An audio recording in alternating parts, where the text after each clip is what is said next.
ముఖ్యంగా మా అన్న బాబు మోహన్, నా మనవడు బాబు మోహన్, ఓకేనా. నేను బాబు మోహన్, కోట శ్రీనివాసరావు ఆ రోజుల్లో 3 ఇన్విటబుల్స్ అనేవాళ్ళు మమ్మల్ని. అదరగొట్టే కారం రంగు రుచి ఆచి కారం పొడి. మేము ముగ్గురం కంపల్సరీగా ఏ సినిమాలో అయినా ఉండి తీరాలి. ఇది నేను చెప్పేది ఒక 10 to 15, 20 years బ్యాక్. ప్రతి సినిమాలో కోట శ్రీనివాసరావు, బ్రహ్మానందం అండ్ బాబు మోహన్ ఉండాలి. మేము ఇందాక చెప్పాడు బాబు మోహన్ గారు ఏమన్నారంటే, మేము ముగ్గురు ఒకే రూమ్లో ఉండేవాళ్ళం అని. మీకు తెలియదు, నీకు టైం సెన్స్ తెలుసురా అసలు. నీకు మనవడు అనుకున్నావు, ఇష్టం వచ్చినట్టు తిడతాను. ఇప్పుడు నువ్వు నోరెత్తడానికి వీల్లేదు. ఎందుకంటే 6:30కి గౌతమి ఎక్స్ప్రెస్ ఎక్కి సికింద్రాబాద్లో, పర్లేదు పరువు ఉంటే కదా పోవటానికి, 6:30కి గౌతమి ఎక్స్ప్రెస్ ఎక్కాలి. వీళ్ళిల్లు సికింద్రాబాద్ పక్కనే. కరెక్ట్గా 6:31కి ఒక వ్యక్తి ఒక బ్యాగ్ వాడి చేతిలో పట్టుకొని పరిగెత్తుకుంటూ వచ్చేవాడు కంపార్ట్మెంట్ దగ్గర. ఎవరు ఏంటి ట్రైన్ కదులుతున్నప్పుడు పరిగెడుతున్నాడు ఏంటి అనుకునేవాడు. చూస్తే వీడు ఒక క్యారేజీ, చేపల కూర, అందులో ఏదో పప్పు, ఇంకోటి ఏదో. అన్న నీకోసం చేపల కూర తెచ్చినానే. ఎవరికి తెచ్చాడు? అసలు ఎక్కకపోతే ఏంటి పరిస్థితి అని ఎక్కి శుభ్రంగా తిని పడుకునేవాడు. పడుకుని ఒక అర్ధరాత్రి పూట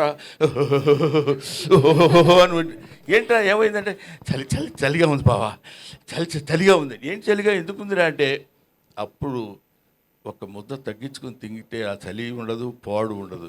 ఏసీలో పడి మళ్ళీ కింద కూర్చోబెట్టి, కింద పడుకోబెట్టి, ఇలాగా పాటకు వెళ్తుంటే టికెట్లు ఉండవు. ప్రొడక్షన్ మేనేజర్ టికెట్ గురుగారు మనకి నిర్వహణలో వచ్చేస్తాయి. అదే మామూలు టికెట్ అనుకునేవాళ్ళం మనం, ప్లాట్ఫామ్ టికెట్ అనమాట.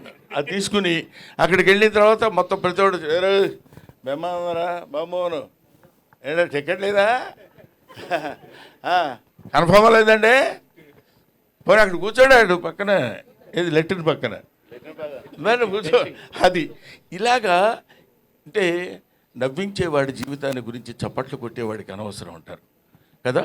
మీకు అనవసరం, మీకు మేము నవ్వించాలి. ఎన్ని తిప్పలు పడి నవ్విస్తామంటానికి comedy comes from the zenith point of tragedy. Zenith point, బాగా భయంకరమైనటువంటి ట్రాజడీ నుంచి కామెడీ వస్తుందని చెప్తారు. అది ఎందుకంటే, ఇదిగో ఇలాంటి కష్టాలని మాకు అనవసరమయ్యా, నువ్వు నవ్వించు, మాకు నవ్వాలి. నువ్వేం పడితే మాకెందుకు, నువ్వు రైల్లో టికెట్ లేకపోతే మాకెందుకు, ఉంటే మాకెందుకు. కామెడీ ఏం చేస్తున్నాడు? మామూలుగా మాకున్నటువంటి మొహాలు అంతంత మాత్రం. ఈ మొహాల్ని మళ్ళీ ఇందాక మన మిత్రి సత్య చెప్పినట్టు మా మొహాల్ని వికృతంగా మార్చుకుని, వాడు ఇలా కొట్టబోయాడు అనుకోండి, ఇలా అనాలి, అలా అంటే కానీ నవ్వరు. అలా నవ్వటం కోసం 24 గంటలు ప్రయత్నం చేసి రిహార్సల్ చేసుకుని కష్టపడి తీసుకొచ్చి మిమ్మల్ని నవ్వించడానికే మా ఏడుపంతా. అటువంటి కామెడీ జీవితాల్ని పంచుకొని పుట్టినటువంటి మమ్మల్ని మీరు ఏదైనా చిన్న చితక పొరపాట్లు, తప్పులు, ఉప్పులు ఉన్నా పనురా పాపం పొద్దున్న లేస్తే నవ్విస్తాడు రాండి వదిలేద్దాం అనే పెద్ద మనస్తత్వాన్ని మానవాళి తెలుసుకోవాలని నా మనస్తత్వం.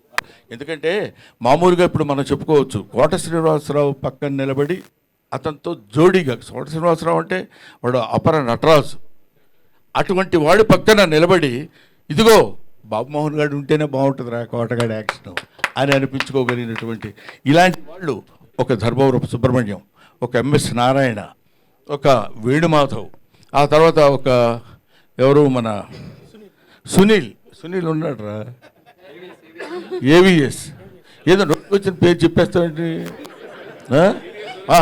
వీళ్ళందరూ కీర్తిశేషులు, రచ్చ రవి అంటే ఎలా బాగుంటుంది కదా. అందుకని ఇటువంటి వాళ్ళందరూ అట్లాంటి చదువుకున్నటువంటి వాళ్ళు, ఎడ్యుకేషన్ ఉన్నటువంటి వాళ్ళు, వీళ్ళు ఈ సినిమా ఇండస్ట్రీలో అప్పటి వరకు బ్రహ్మాండంగా నవ్వించి వదిలిపెడతారంటే నవ్వు ఎక్కడి నుంచో తెలిసిన మనుషులు వాళ్ళు. ఇందాక చెప్పాను, బజార్ను నడిచి వెళుతున్నప్పుడు కాలికో దెబ్బ తగిలింది అనుకోండి, మొట్టమొదటి ఆ దెబ్బ చూసి కానీ అబ్బా చచ్చిపోతున్నావురా బాబోయ్ ఇదేంటి ఇలా జరిగిందని దానికి అని అన్న దీన్ని నేను చూడండి అంటే వెంటనే వాడు హాస్పిటల్కి తీసుకెళ్ళి ఒక ఇంజెక్షన్ చేసి కట్టుకట్టి వదిలేశారు అనుకోండి. ఓకే, అదరగొట్టే కారం రంగు రుచి ఆచి కారం పొడి.